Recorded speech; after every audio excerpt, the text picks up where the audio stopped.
Welcome to a Numberfile video. Today I'm joined by my guest, Dr. Matthews. Hello, everyone.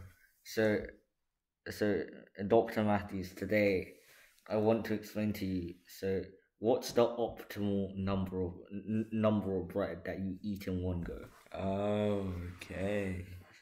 So, I know you've done lots of years of research on this. So, explain. Well, actually, we found out the optimal number is 3 slices of bread in our research.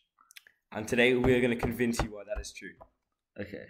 So we start off with 1 slice of bread.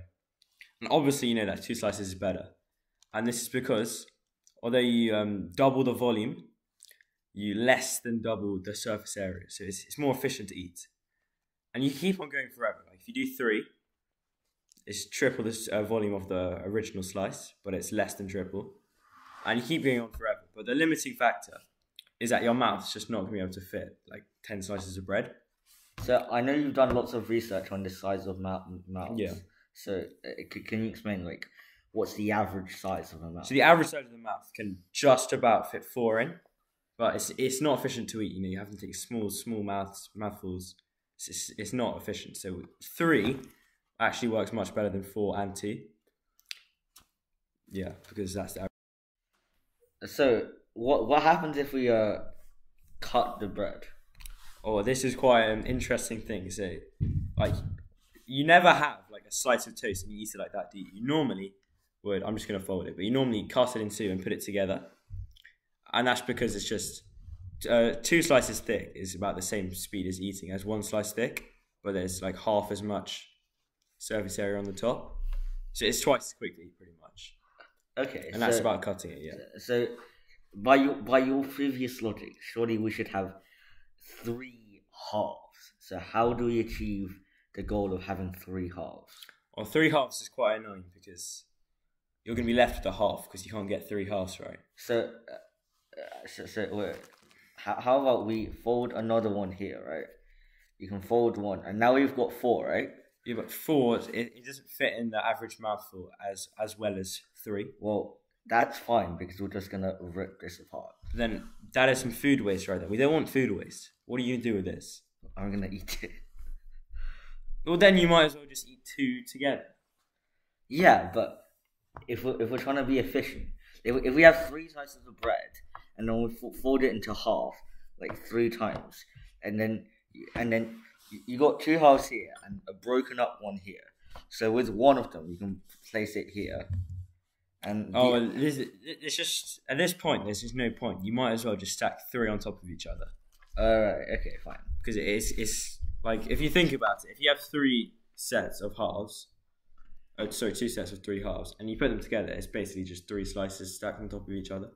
Okay. So that cutting is it's a waste of time. So normally, this might come out as a bit weird, but I normally drink water with the bread because the water can be thought of as the catalyst to push the metaphorical catalyst. The metaphorical catalyst to push the bread down the esophagus. So, what do you think about this? Do you think it's a good idea? It is a good idea, but you don't want too much water because it can just damage the taste of the bread. You know, okay. You're eating. You know, it's not just like to get the food in, right? So it just tastes nice. You don't want to ruin that. So I've noticed you've written a lot of papers about amylase and the effect of amylase on bread. Oh yeah, so amylase is the enzyme in the mouth which breaks down the starch into smaller molecules, normally maltose.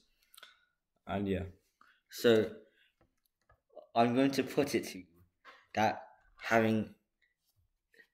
eating it in halves is better. Because if you hear me out here, it has a lower, if it's smaller, then it has a lower surface area to volume ratio. And surely that would make it more easily broken down by amylase. So you mean like this is better than this? Than 3 on top of each other. Yeah, exactly. Well, I mean... So, wait, I'm sorry, I don't really understand. So, if you have... So you're saying like having 2 on top of each other like this is worse than is this? If you have 2 breads if you have 2 of these sandwiches it's better than having one big sandwich? Well, because from our research, is you're not going to be eating it with two on top of each other like that. So you're going to be eating them like this, mouthful by mouthful, which is the same as this. So actually, if you think about it, the way they're cut is not going to make a difference in your mouth. You'll get the same amount in your mouth every time, right? Yeah. So it actually is the same surface area to volume ratio. So I mean, you can cut it if you want, but it's sometimes better for storage, but there's no point. So personally, how many times a day do you think we should be eating bread? Well, I haven't really done much research on that actually. We're moving on to that in the current year. Okay, so I wish you luck in your research endeavors. Please subscribe. Yeah, subscribe guys to Numberfile.